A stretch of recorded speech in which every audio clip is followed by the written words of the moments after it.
안녕하세요. 준비한 만큼 든든해집니다. 현명한 보험 설계, 보험의 정석 진행의 김미정입니다. 살아가면서 뭐든지 마음먹은 대로만 된다면 얼마나 좋을까요? 하지만 막상 살다 보면 사람 일이라는 것이 내 마음대로 되지 않는 경우가 훨씬 더 많기 마련입니다. 특히 건강, 또 불시에 닥치는 사고는 누구에게나 있을 수 있어서 내가 가진 지금의 행복을 잃지 않으려면 미리미리 대비하셔야 하는데요. 오늘 보험의 정석과 함께 하시면서 든든한 미래를 보장하는 방법에 대해서 알아가 보시면 좋을 것 같습니다. 아울러 본방송에서 제공하는 정보는 투자 판단에 대한 조언일 뿐 해당 상품의 가치와 수익률을 보장하지 않습니다. 자, 그럼 오늘 여러분들의 미래 설계를 도와드릴 전문가분들과 함께 보험의 정석 힘차게 시작해 보겠습니다.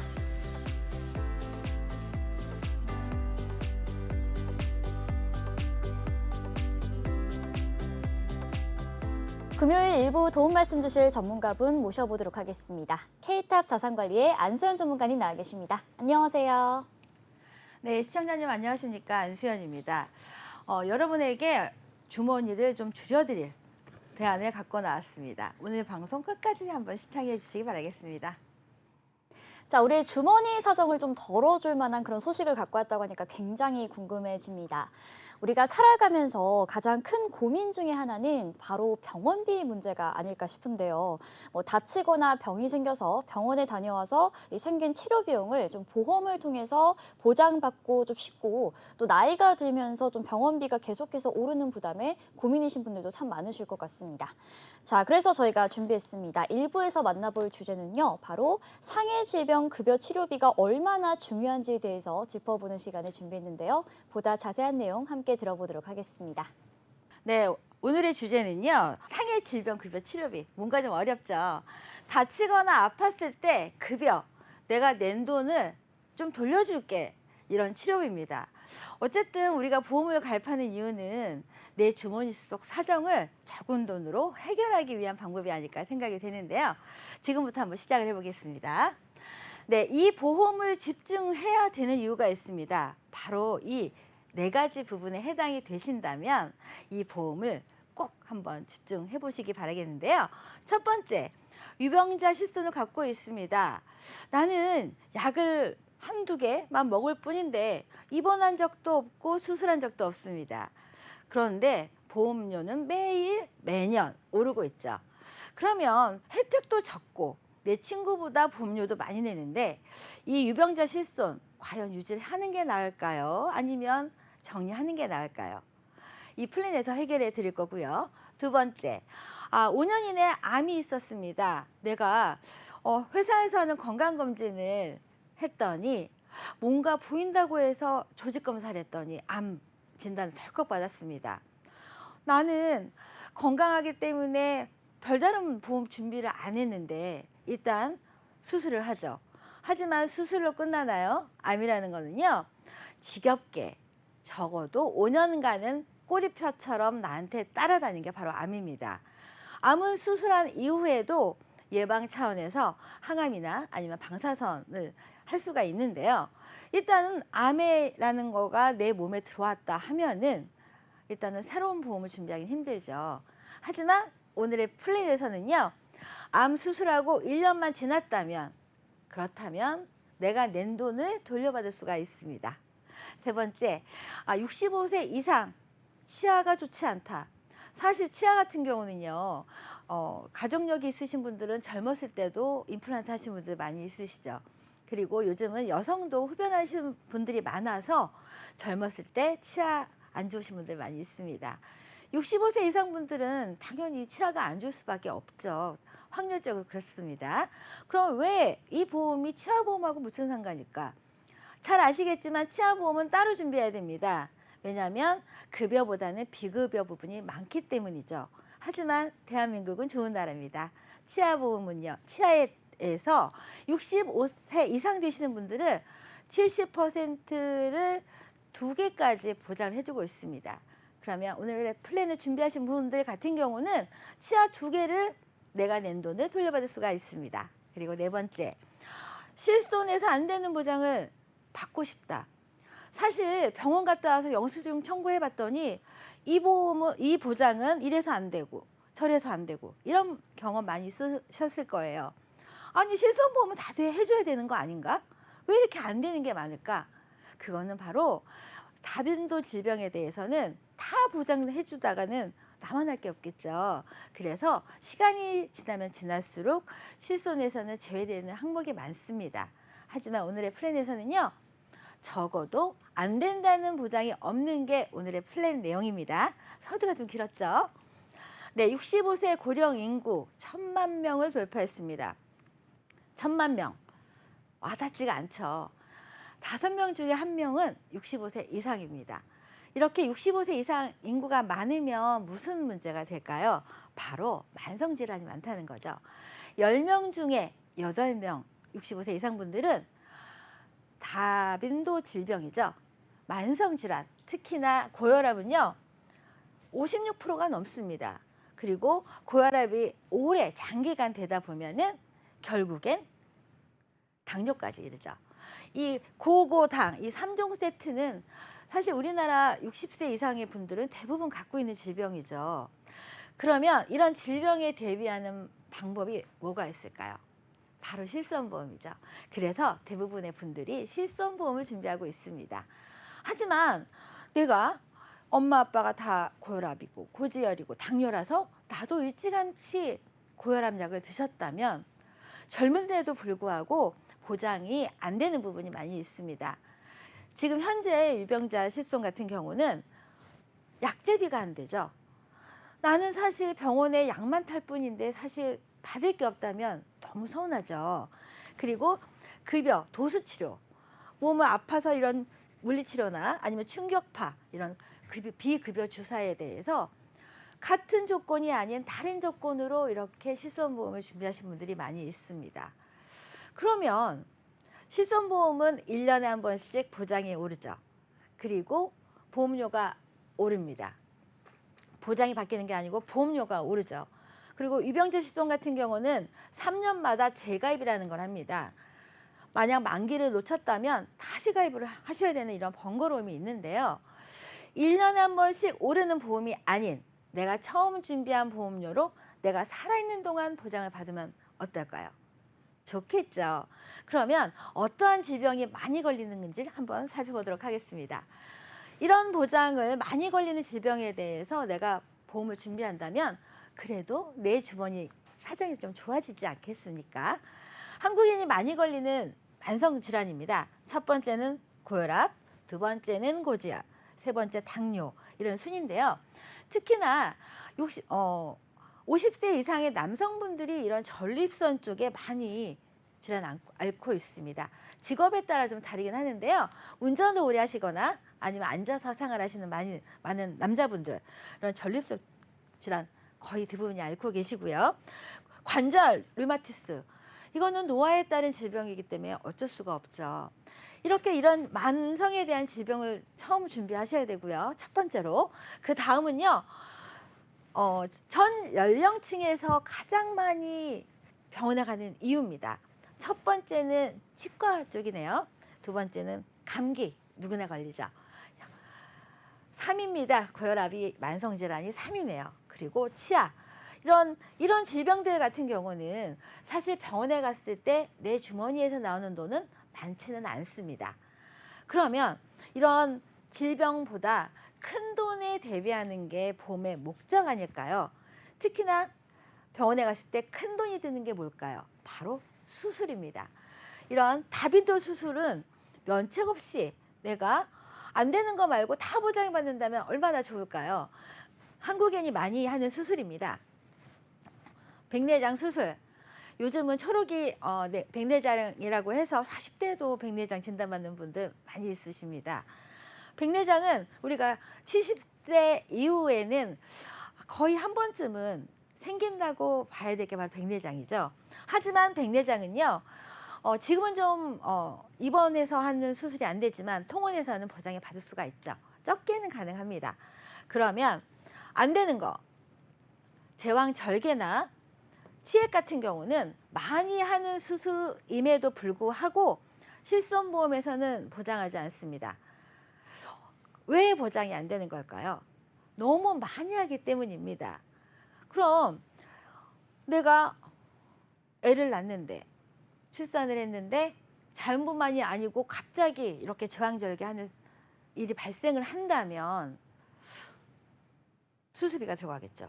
그리고 치액 같은 경우는요, 우리나라 사람들은 보통 고등학교 때부터 앉아서 많이 생활을 하죠.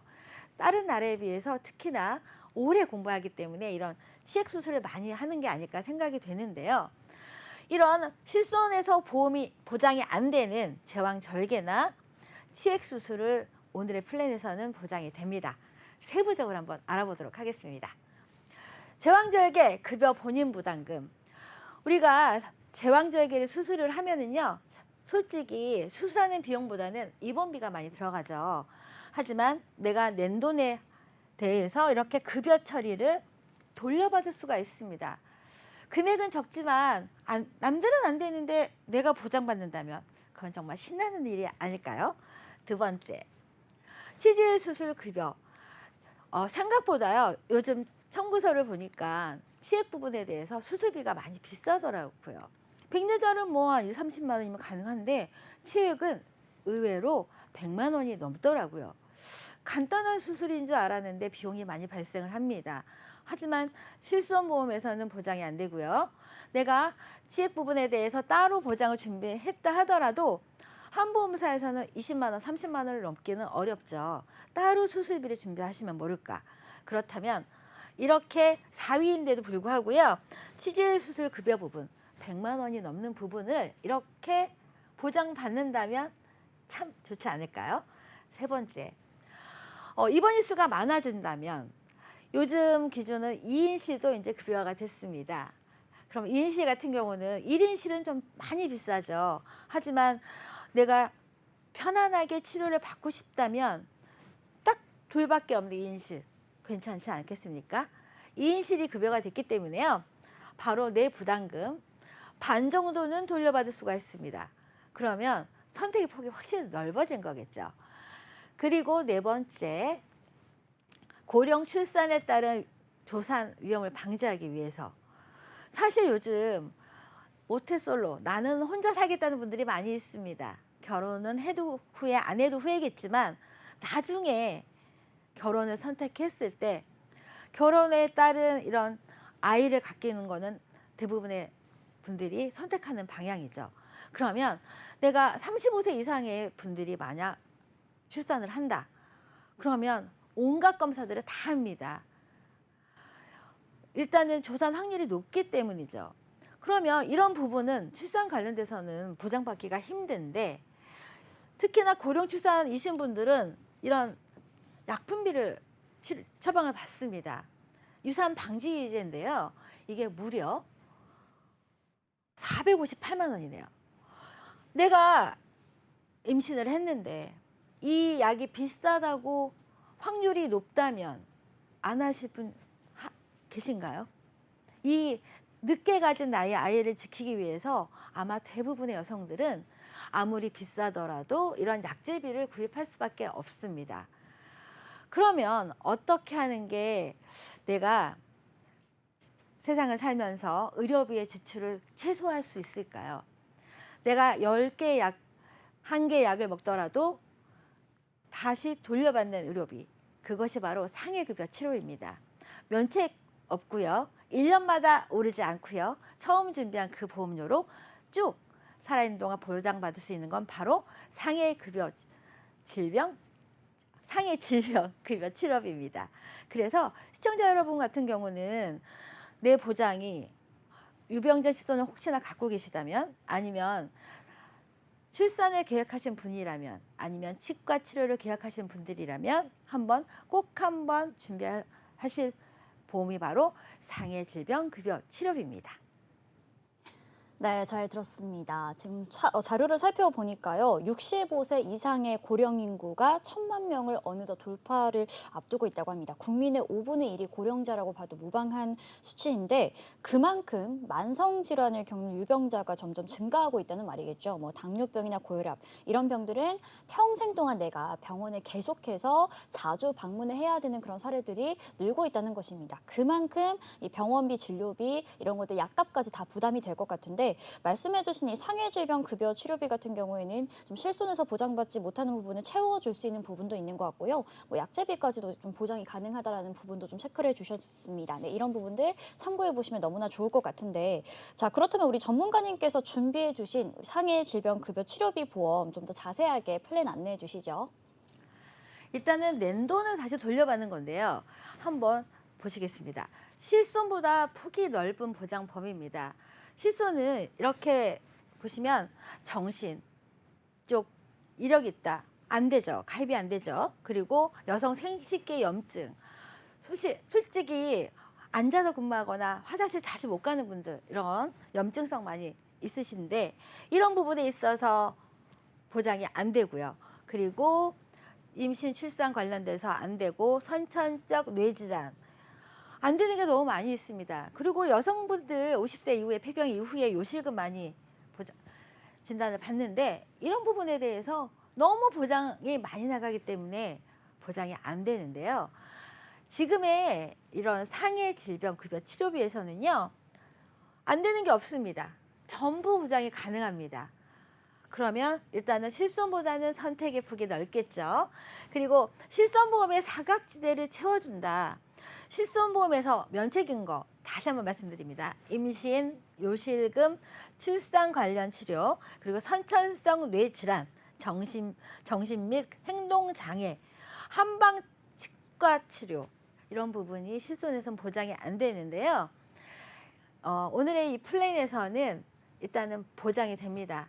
한 번만 주나요? 아닙니다. 내가 연간 치료한 금액을 다 더해서 100만 원만 넘으면 100만 원 돌려주고요. 200만 원 넘으면 200만 원을 돌려줍니다.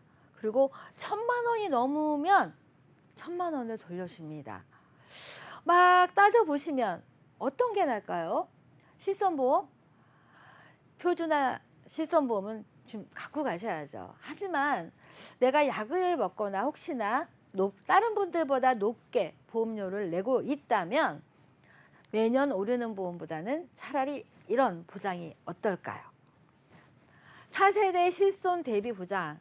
우리 의 구성을 보시면은요. 영수증을 한번 보십시오. 그러면 이런 급여 부분은 내가 내는 돈입니다. 비급여 부분은 실손보험에서 보장을 받고 아니면 실손보험이 유지가 힘드신 분들 같은 경우는 수술비로 보장을 많이 받으시죠. 하지만 내가 낸 돈이 많다면 그때는 어떡하시겠습니까? 내가 일단은 급여 부분은 내가 지불을 해야 됩니다. 근데 내가 지불할 돈이 100만 원, 1000만 원 된다면 그 부분은 내가 감당하기가 좀 어렵겠죠. 이 보장이 또 좋은 이유는요. 바로 본인 부담금이 높은 선별급여를 준다는 겁니다. 선별급여 하면 잘 뭘까? 어떤 부분이냐면요. 예를 들면 유방암 같은 경우는 한국인이 가장 여성분들이 많이 걸리는 게 유방암입니다. 유방암 같은 경우는 유방을 절제하는 경우가 많이 있죠. 그러면 유방을 원래대로 복원을 한다면 이것은 성형일까요? 아니면 성형이 아닐까요? 이렇게 애매한 부분, 꼭 치료를 위해서 불필요하게 성형이 아니라 치료를 목적으로 해서 꼭 필요한 부분은 건강보험공단에서 이렇게 선별급여로 지정하는 경우가 있습니다. 그러면 이런 부분에 한해서도 보장이 가능한 게 오늘의 플랜 내용인데요. 노파망간된 실손을 공백을 메울 바로 상해질병급여 치료비입니다. 보험료는 그러면 얼마를 내면 이렇게 내가 낸 돈을 돌려받을 수가 있을까요? 40대 분들 10,000원대죠. 50대 분들도 10,000원, 20,000원대입니다. 그러면 쭉 가서 60대 분도 30,000원대입니다. 그러면 이분들 같은 경우는 약을 안 드시는 분들입니다. 하지만 정작 필요한 이 보험이 플랜이 필요한 분들 간편 가입으로 가능하시죠? 50대 분들 10,000원입니다. 그리고 60대 분들 20,000원, 70대 분도 40,000원, 70,000원대로 준비할 수가 있는데요. 적어도 내가 이런 보장이 있다면 내가 낸 돈을 다시 돌려받는 거는 정말 1년에 한 번씩 큰 보너스가 아닐 수가 없는데요. 왜 이 보험을 준비해야 될까요? 바로 그것은 평생 의료비의 절반을 64세 이후에 내기 때문입니다. 64세 이후에 뭐 병원도 얼마나 간다고. 사망 직전에 거의 한 80%를 내고 있습니다. 만약 수술이나 입원이나 정말 위중한 상태가 된다면 돈을 들여서라도 살아내기 위해서 돈을 낼 수밖에 없는 거죠. 그렇기 때문에 미리만 자녀를 위해서 아니면 나를 위해서 준비만 하신다면 정말 70대 분도 4만 원, 7만 원대로 내가 낸 돈을 돌려받을 수 있는 이런 상해급여 치료비, 나를 위해서 나의 가족을 위해서 한번 준비해 보시는 건 어떠실까요? 네, 제가 준비한 내용은 여기까지입니다. 네, 안수현 전문가님의 상해 질병 급여 치료비 플랜까지 좀 짚어봤습니다. 상해나 질병, 입원, 통원, 수술, 검사 시 발생한 급여 진료비 중에서 환자가 직접 부담해야 하는 의료비를 보험사가 보장해 주는데 매년 오르는 실손보험이 좀 부담이시라면 이 보험 한번 선택해 보시는 것도 좋을 것 같다라는 생각이 듭니다. 네, 일부 도움 말씀 주신 안수현 전문가님은 여기서 보내드리고요. 잠시 후 2부에서는 여러분들이 꼭 챙겨야 하는 보험 소득공제에 대한 소식들 준비했습니다. 자, 그럼 2부 도와주실 전문가분들 먼저 소개해드리겠습니다. 화면으로 만나보시죠.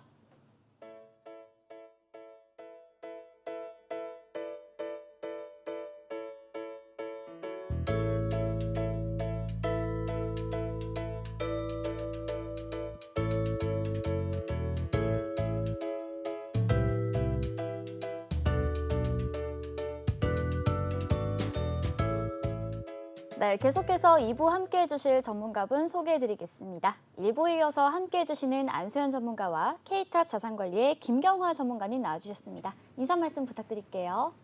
네, 시청자님 안녕하세요. 날씨가 너무 덥죠.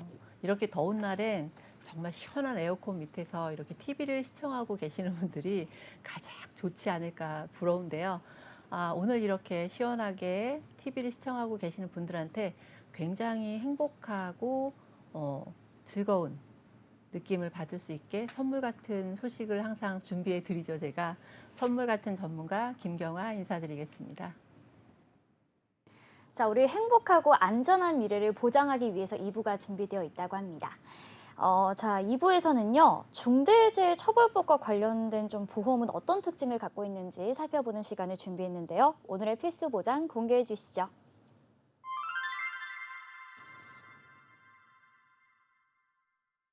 네, 우리가 직장을 다니면서 언제 어디서 발생할 줄 모르는 것 중에 하나가 바로 산업재해가 아닐까 싶습니다.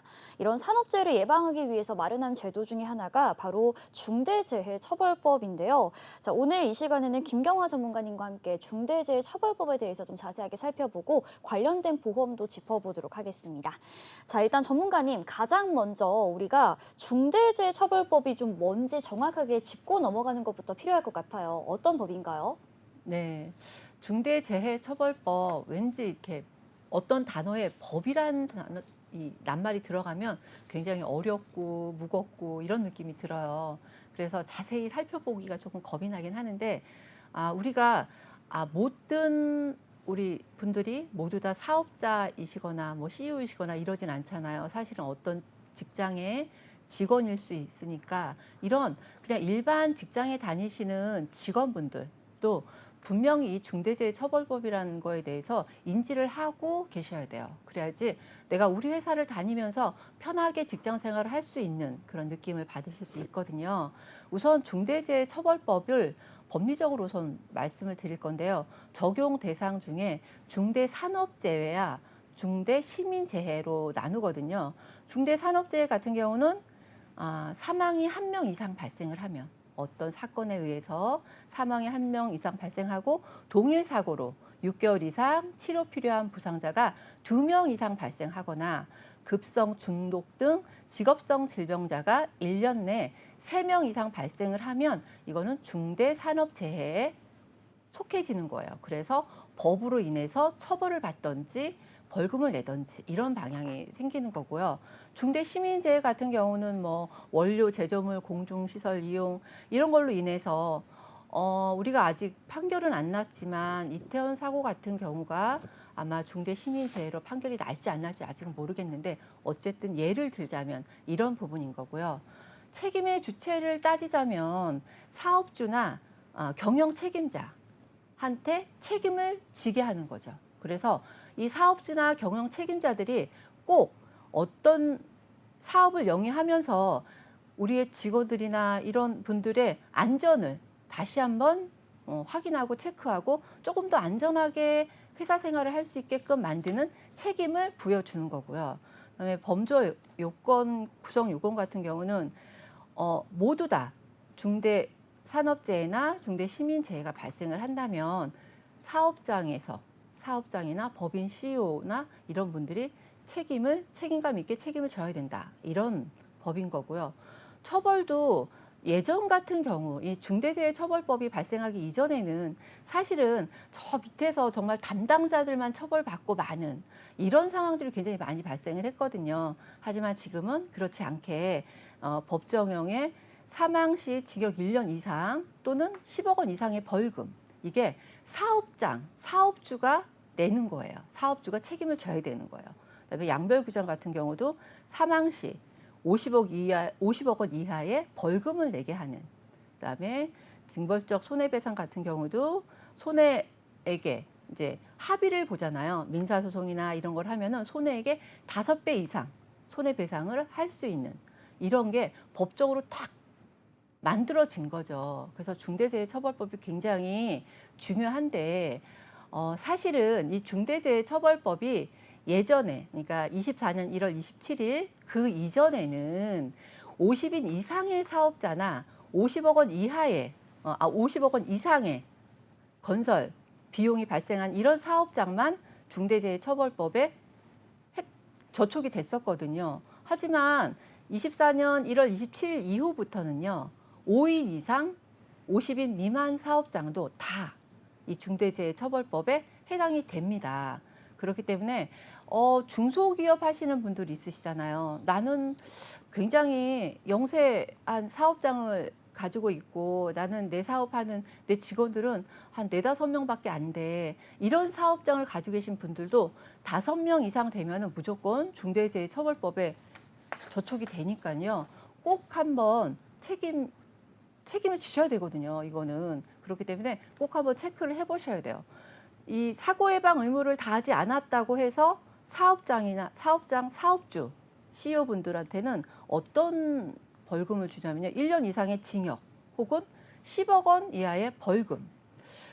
사실 이렇게 영세 소상공인들한테는 이 10억 원 이하의 벌금 자체도 굉장히 경영할 수 있는 사업장이 정말 사라질 수도 있는 이런 큰 벌금이거든요.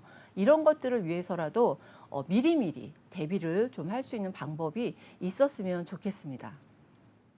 자, 중대재해처벌법이란 중대재해로 인해 근로자의 사망사고 등이 발생한 경우 기업의 경영 책임자에게 좀 강력한 처벌을 가하는 법이다라고 간단하게 정리 좀 해볼 수 있을 것 같고요. 그동안 좀 유예 기간이 있었는데 올해 1월 27일부터 근로자 수 5인 이상의 모든 기업에 적용이 됐습니다. 사실상 거의 대부분의 사업장이 좀 해당된다라고 봐도 무방할 것 같아서 시청하고 계시는 분들은 좀 주의 깊게 살펴보시면 좋을 것 같다라는 생각이 드는데요. 자, 그렇다면 우리가 집보다 오래 있는 곳이 바로 회사이지 않습니까? 근로시간이 또 굉장히 길기로 대한민국이 또 유명한데 도대체 이 사업장에서 산업재해가 얼마나 발생하고 있는지도 좀 궁금한데요. 네. 우리가 생각하기에 굉장히 위험하신 분들만 일을 하시는 분들만 굉장히 산업재해가 많이 발생할 것 같잖아요. 그래서 좀 통계 자료를 제가 찾아봤는데요. 사실 건설업이나 제조업이 대부분의 프로테지를 차지하더라고요. 건설업이 한 25.3%, 그다음에 제조업이 한 34.3%. 이렇게 대부분의 건설업이나 제조업에서 산업재해가 굉장히 많이 발생을 하는데 의외의 부분도 있습니다. 서비스업에서도 34.7%의 산업재해가 발생을 하더라고요. 그러니까 간단하게 커피숍을 냈는데 직원이 알바 직원들까지 해가지고 직원들이 한 5명 정도 됩니다. 이런 사업장을 가지고 계신 분들도 절대로 피해갈 수가 없는 부분이 된 거죠. 이제 24년 1월 27일부터는. 그러니까 우리가 알고 있는 나는 무슨 뭐 건설업이 아니야, 나는 제조업이 아니야. 하지만 다른 사업장에서도 그 이외에 다른 일반 사업장에서도 충분히 많이 발생을 하고 있다, 산업재해가. 이런 부분도 알고 가셨으면 좋겠고요. 그다음에 그 규모가 얼마나 되는 사업장인지 이거에 대해서도 좀 통계 자료를 봤거든요. 알고 봤더니 5인 미만 사업장이 32.4%나 발생을 한대요. 그리고 제가 좀 전에 말씀드렸죠. 50인 이하의 사업장도 지금은 다 포함이 되니까. 그래서 5인에서 49인 사업장도 봤더니 49.1%. 이 5인부터 시작해 49명 이하의, 그러니까 50인 이하의 사업장이 거의 80% 이상의 프로테이지를 차지하고 있습니다. 발생 확률이 굉장히 높다는 거죠. 어쩌면 영세한 사업장일수록 산업재해 발생 빈도가 훨씬 더 높지 않을까 싶고요. 이렇게 영세한 사업장일수록 조금 더 보완할 수 있는 방법, 크게 힘들이지 않고 보완할 수 있는 방법을 조금 더 찾아서 준비를 해가시면 훨씬 더 좀 편안하게 사업을 영위하지 않을까, 그런 생각도 해보고요. 자, 업종별 산업재해 발생 현황을 좀 살펴보니까요. 굉장히 좀 놀라운 것 같습니다. 뭐 건설업이나 제조업이 일단 절반을 차지하긴 하는데 그 다음으로 많이 발생하는 업종이 서비스업이라고 해요. 뭐 사실 우리가 뭐 대략적으로 서비스업 하면 뭔가 좀 안전한 업종이지 않을까, 비교적 뭐 그런 생각을 하실 텐데, 자, 이러한 산업재해에서도 서비스업이 또 자유로울 수 없다. 그만큼 우리가 항시 일을 하면서 좀 주의를 기울여야겠다라는 그런 생각이 좀 들고요. 그리고 50인 미만의 사업장의 비중이 무려 80% 이상을 차지한다라고 했습니다. 뭐 그만큼 중소기업에서 이런 사고들이 좀 많이 발생하고 있는 것 같은데, 자, 그렇다면 이 피해 근로자나 유가족들이 또 이런 산업재해가 발생하면 또 소송을 좀 걸게 되는데, 이런 소송 현황은 좀 어떻게 되는지도 궁금한데요. 네. 이렇게 산업재해로 인해서 피해가 발생을 하면은 보통 그냥 일반적으로 자연스럽게 넘어가시는 분들이 거의 없고요. 소송까지 가게 되는 경우가 굉장히 많습니다. 소송까지 가게 되는 이유가 뭘까요? 왜냐하면 보상금 차이가 무려 두세 배 이상 차이가 난다고 합니다. 산재 보상 금액이, 산재보험을 가입하신 사업장에서는 산재보험에서도 처리가 되기는 하죠. 하지만 민사소송까지 일이 연결되면은 훨씬 더 많은 보상을 해줘야 하는데, 그 부분이 두세 배 이상 금액이 차이가 나니까 이렇게 산업재해가 발생된 피해자분들이나 가족분들은 그냥 안 할 수가 없겠죠. 그러니까 이렇게 보면은 절반 이상의 거의 50% 정도에 해당하는 분들이 거의 다 민사소송까지 넘어가는 이런 확률을 보여지고 있고요. 그래서 이렇게 민사소송까지 넘어가게 되면 우리가 그 사업주분들이 해결해 줘야 되는 그 금액, 피해 금액 자체가 굉장히 두세 배 이상 커지니까 이런 부분들도 좀 더 확실하게 짚고 넘어가야 되겠죠. 자, 앞서 산업재해가 발생하는 좀 업장을 살펴보니까 50인 미만의 사업장 비중이 80% 이상을 차지한다라고 말씀을 드렸었는데요. 자, 이런 상황 속에서 이런 좀 영세 사업장들의 소송이 진행이 되게 된다면 막대한 보상이 좀 부담으로 다가오고 또 기업의 성장에도 타격을 입히지 않을까라는 그런 생각이 듭니다. 자, 그렇다면 우리가 좀 이런 상황을 구체적으로 좀 예시를 들어서 살펴보면 좋을 것 같은데, 만일 산업재해로 사망하는 사고가 발생하게 된다면 기업주가 부담해야 되는 비용이 좀 구체적으로 어느 정도가 될지 궁금한데요. 네, 어떻게 좀 예시를 들어줄 수 있을까요? 네, 그래서 예시를 제가 한 두 가지 준비를 해봤는데요. 우선은 예시 기준이 45세 남자예요. 45세 남자 기준이고 월 소득이 500만 원 정도 되시는 45세 남자분인데, 이게 본인 과실이 20% 정도 책정이 돼요. 어떤 업무를 하든 어떤 일을 하든 본인의 과실이 전혀 없지는 않습니다. 소송에 들어가도 본인 과실이 어느 정도 인정은 되거든요. 그래서 이분의 본인 과실을 20%라고 치고 이분이 60세까지 이 직장을 다닌다고 봤을 때 소송에서 얼마나 보상을 받을 수 있는지, 이 부분에 대해서 금액을 좀 상세하게 좀 설명을 드릴 텐데요. 민사소송에서 보면은 일일 수익금, 일일 수익금을 60세까지 정년에 받을 수 있는 금액을 약 3억 5천 정도 잡고요. 퇴직금을 한 2,300만 원 정도 잡고 위자료를 8,800 정도 잡습니다. 이게 민사소송의 예시예요. 그러면은 사업주가 보상해야 될 금액은 한 4억 6,700 정도 됩니다. 그런데 산재보험을 가입을 하잖아요. 산재보험은 필수적이라 가입을 안 하는 사업장은 아마 없을 겁니다. 그래서 산재보험에서 나오는 금액은 약 유족 보상액 2억 1,700만 원, 그다음에 장의비 한 1,500만 원 해가지고 산재보험에서 지급하는 금액이 한 2억 3천 정도 되죠.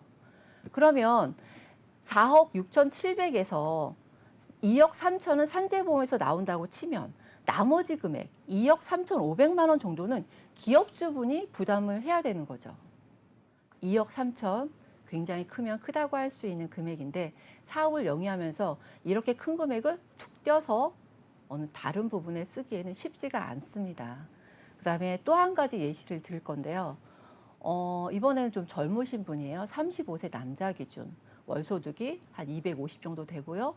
이것도 본인 가치 한 20% 정도 잡았을 때 이분도 정년을 60세로 잡습니다.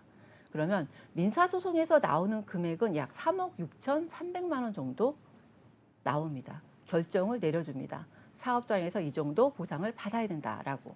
그러면 산재보험에서는 얼마나 나올까요? 산재보험에서도 유족보상비랑 장애비랑 해가지고 이 따지는 기준이 다 있죠. 이렇게 따지는 기준으로 딱 나온 금액이 한 1억 1,900만 원 정도 되고요. 그러면 차액 2억 4,400만 원은 기업주가 또 부담해야 되는 부분이고요.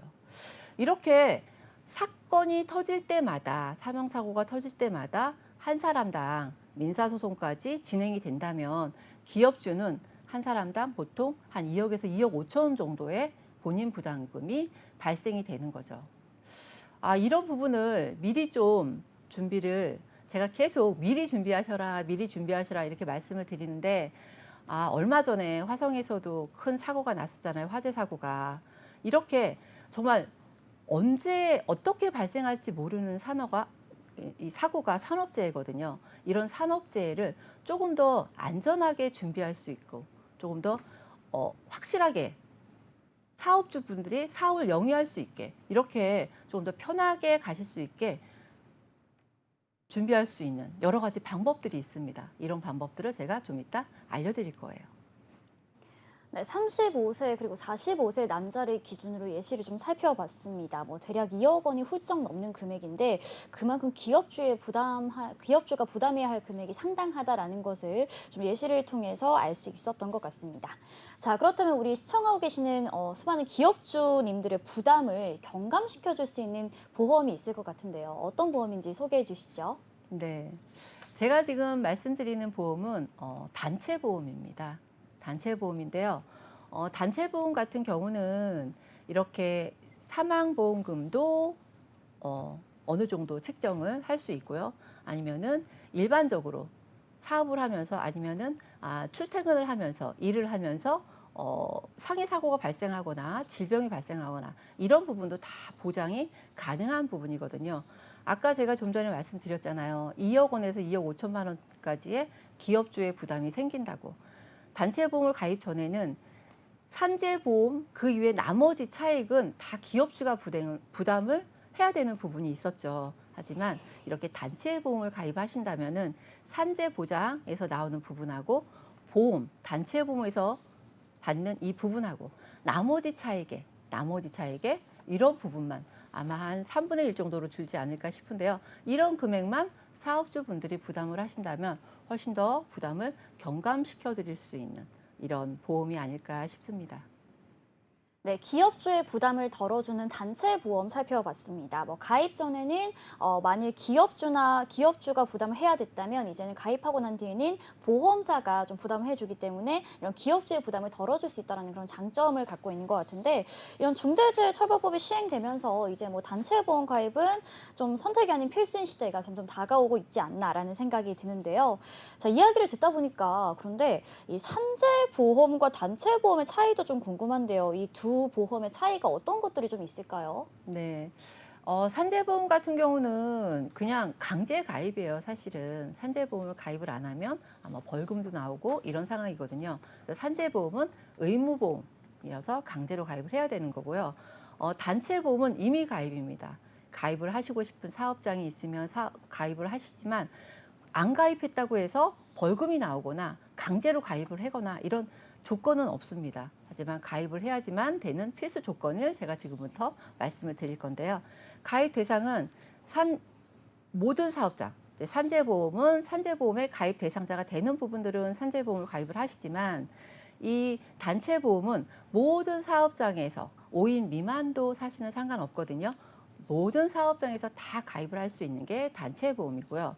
보상 한도 같은 경우는 산재보험법상 정해져 있는 재보상금을 받으실 수 있는 건데 보상 한도가 단체보험 같은 경우는 우리가 일반적으로 뭐 상해보험이나 뭐 진단비, 수술비 이런 거 가입하실 거 잘 아시죠? 그런 보험과 똑같아요.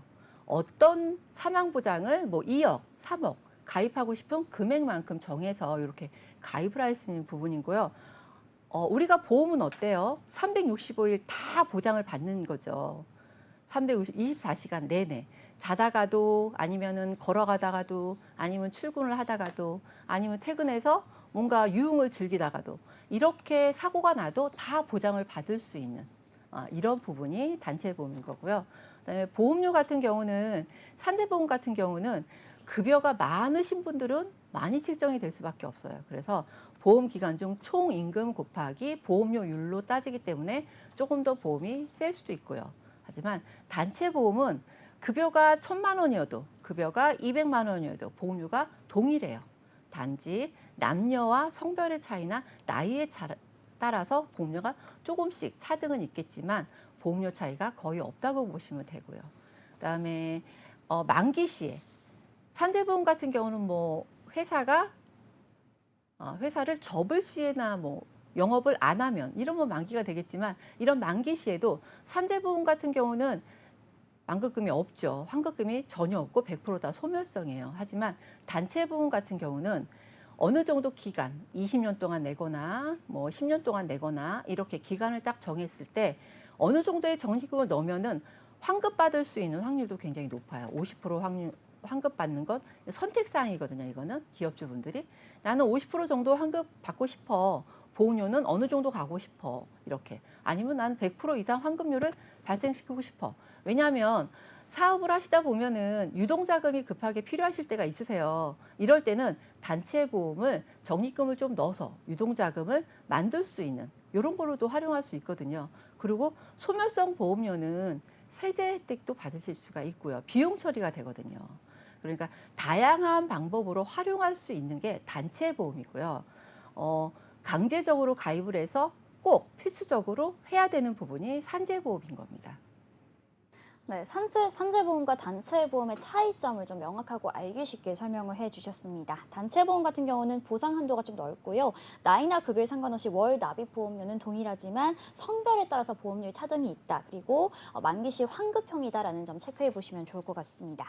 자, 그렇다면 마지막으로 우리 단체보험 가입했을 때 장점들 많을 것 같은데요. 어떤 것들이 있을까요? 네, 단체보험이라는 것 자체가 지금 사고가 막 생기고 어디에서는 불이 나고 어디에서는 뭐 일하다가 크레인이 넘어져서 사람이 다치고 이럴 때만 생각하지 마시고요. 출퇴근하면서도 벌어질 수 있는 일이고요. 아니면 퇴근 후에 회식 자리에서도 발생할 수 있는 일입니다. 이런 모든 것들이 다 안전하게 보장받을 수 있는 담보가 굉장히 다양하고 보장 범위도 굉장히 넓은 이런 단체보험을 가입하시면 우선은 노무 리스크를 해지할 수 있습니다. 상해 리스크도 해지할 수 있습니다. 자금 리스크도 해지할 수 있습니다. 제가 지금 말씀 이 세 가지는 골고루 노무 리스크는 일하다가 우리의 직원들이 다치거나 이렇게 한다면 민사소송이 들어와서 해결할 수 없는 부분도 해결할 수 있는 부분이고요. 그 다음에 한 가지 예를 들자면 제가 만약에 직장 생활을 하고 있는데 출퇴근하다가 뭐 다리가 겹질려서 골절을 당했어요. 그럼 출근도 못하고 굉장히 안타깝죠. 하지만 내가 단체 보험에 가입한 데서 골절 진단비도 있고요. 상해 수술비도 있고요. 상해 입원비도 있어요. 내가 가입한 보험도 아닌데 회사에서 그 보험 처리를 해줘서 보험금을 받게 해주는 거죠. 그러면 다리가 다 낫고 나서는 더 열심히 회사에 일을 할 것 같습니다. 그러니까 이렇게 노무 리스크도 해결할 수 있고요. 상해 리스크, 제가 말씀드렸다시피 넘어져서 다치거나 이런 부분도 다 단체 보험에서도 해드리고요. 자금 리스크 같은 경우는 10년 이상 납부하고 나면 어느 정도의 해지 환급금이 발생을 한다. 그 환급금을 가지고 유동성 자금으로 보완할 수 있다. 그리고 정말로 소멸성 보험료, 내가 단체 보험료를 100만 원 낸다고 했는데 그중에서 적립금이 한 50만 원이고 50만 원은 소멸성 보험료다. 그러면 50만 원은 자금 리스크 해지하는 데 쓰시고요. 50만 원은 절세 효과로 사용하실 수가 있습니다. 왜냐하면 100%다 소멸성 보험료는 비용 처리가 되거든요. 이렇게 굉장히 좋은 장점이 많죠. 노무 리스크도 해지할 수 있고 상해 리스크, 자금 리스크 거기에다가 절세 효과까지 이렇게 좋은 단체 보험이 있으니까요. 우리가 이렇게 중대재해처벌법 이거 무거운 것만 생각하지 마시고요. 이 무거운 걸 어떻게 좋게 해결할 수 있는 이런 방법이 있으니까 이거를 꼭 한번 챙겨서 살펴보시고 준비해 가셨으면 좋겠습니다. 네, 노무와 상해, 자금 리스크를 줄여주는 것은 물론이고 절세 효과까지 있으니까요. 오늘 소개해드린 단체보험 꼼꼼하게 살펴보시고 가입에 도움 되셨으면 좋겠습니다. 네, 계속해서 이번에는 평소에 여러분들이 헷갈리셨던 보험과 관련된 궁금증을 해결해드리는 시간 준비했습니다.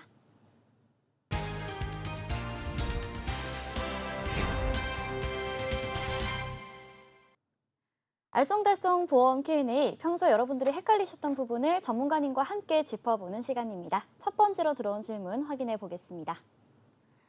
네, 아직 보험금 수령을 한 적이 없는데 유병자 실손 갱신이 필요하다고 합니다. 갱신을 하는 게 맞을까요? 자, 우리 첫 번째 시청자분께서 유병자 실손보험 가입 후에 보험금 수령을 한 적이 아직 없으신데 갱신을 하는 게 맞는지 궁금하다라고 하시네요. 이 부분은 안수연 전문가님께서 답변해 주시겠습니다. 네, 문의 주신 시청자분께서 만약 연령이 낮으신 분이라면 약이 개수에 따라서 실손보험이 이제 할증률이 좀 다르죠.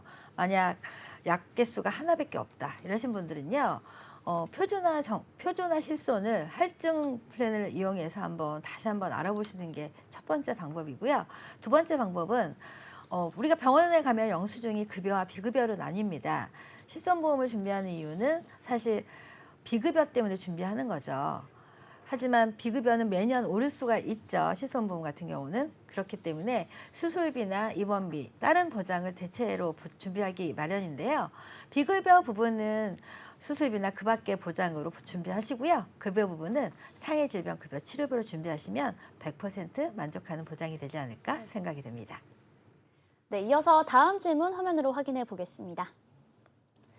창고를 건축하여 임대업을 하려고 합니다. 화재보험을 제가 가입해야 하는지 임대인이 해야 하는지 궁금합니다.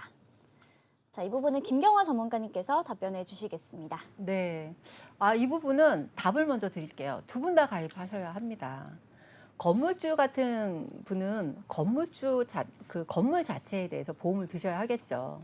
이 건물에 임대를 하고 계시는 분들은 그 안에 뭔가 사업을 영위하기 위해서 비품들도 있을 거고 뭔가 제조를 하려면 제조 원가, 원물도 있을 거고 이런 부분에 대해서는 임대인도 보험을 들으셔야 되고요. 건물주도 임차인 배상 책임이라는 담보가 별도로 있거든요. 그러니까 임차인 배상 책임도 보험을 들으셔야 합니다. 왜냐하면 이거를 가입을 안 하시면은 나중에 이 임대인이 공장을 화재가 나거나 이랬을 때 그 건물에 대해서 보상하기가 굉장히 어려워요. 개인적으로 보상하기는 금액이 작은 금액이 아니기 때문에. 그러니까 꼭 임차인도 임대인도 두 분 다 보험을 가입할 수 있도록, 솔직히 보험료가 큰 금액이 나가는 게 아니니까요. 준비를 두 분이 다 꼭 하셨으면 좋겠습니다. 자, 임대인과 임차인 두 분 다 화재보험 가입하시는 게 좋겠다라고 말씀해 주셨습니다. 네, 본방송에서 제공하는 정보는 투자 판단에 대한 조언일 뿐 해당 상품의 가치와 수익률을 보장하지 않는다는 점 기억해 주시고요. 아쉽지만 오늘 저희가 준비한 소식은 여기까지입니다. 시청해 주신 여러분 고맙습니다.